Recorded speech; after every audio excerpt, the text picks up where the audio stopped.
शुरू करने के लिए शुरो अपने दोस्तों रिफ्का और आरजेडे के साथ एक शानदार पार्टी की योजना बनाता है, जिसमें वह मछली पकड़ने का अद्भुत अनुभव साझा करेगा। यह न केवल उनकी दोस्ती को मजबूत करता है, बल्कि टीम वर्क की ताकत को भी उजागर करता है। जैसे ही नए पड़ोसी प्रिंसेस की एंट्री होती है, शुरो की जिंदगी में एक नया मोड़ आता है। यह अप्रत्याशित घटनाओं के सिलसिले को जन्म देता है, जो उसे नए रिश्तों को खोजने और अपने आप को नए नजरिए से देखने के लिए प्रेरित करता है। इसके बाद शुरो और ब्लैक की लड़ाई में एक डिजाइनर भी शामिल हो जाता है, जो कहानी में एक नई जटिलता लाता है। यह एक साधारण दिन को अचानक से अराजकता की ओर धकेल देता है, जो दर्शाता है कि कभी-कभी हमारे जीवन में कुछ अप्रत्याशित घटित हो सकता है।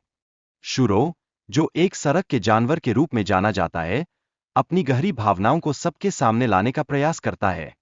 अपने दुखों से ध्यान हटाने के लिए वह एक खूबसूरत बिल्ली का पीछा करता है, जिससे यह स्पष्ट होता है कि कभी-कभी खुश रहने के लिए हमें अपने आसपास के खूबसूरत पलों को पकड़ना होता है। लेकिन जॉम्बी डिजाइनर की वापसी ने कहानी में और जटिलताएं जोड़ दी है।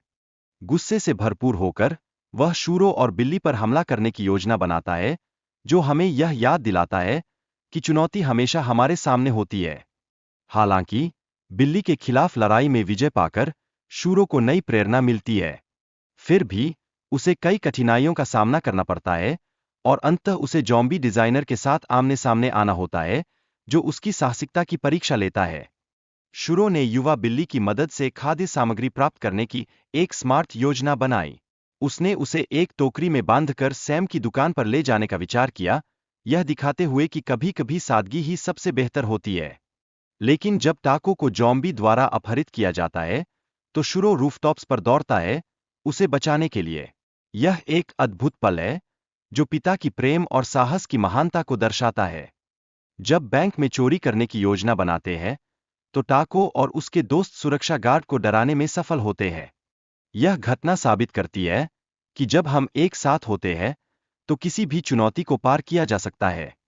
शुरुआत में शुरो और टैको एक प्लान के तहत भागने की कोशिश करते हैं, लेकिन जल्द ही उन्हें पुलिस और जॉम्बी के सामने आने की चुनौती का सामना करना पड़ता है।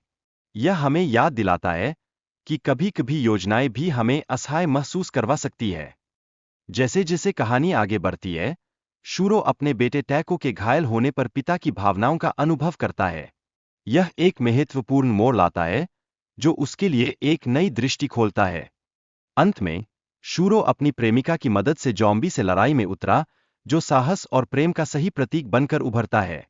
यह कहानी हमें बताती है कि प्रेम और साहस दोनों ही हर चुनौती का सामना करने की ताकत रखते हैं।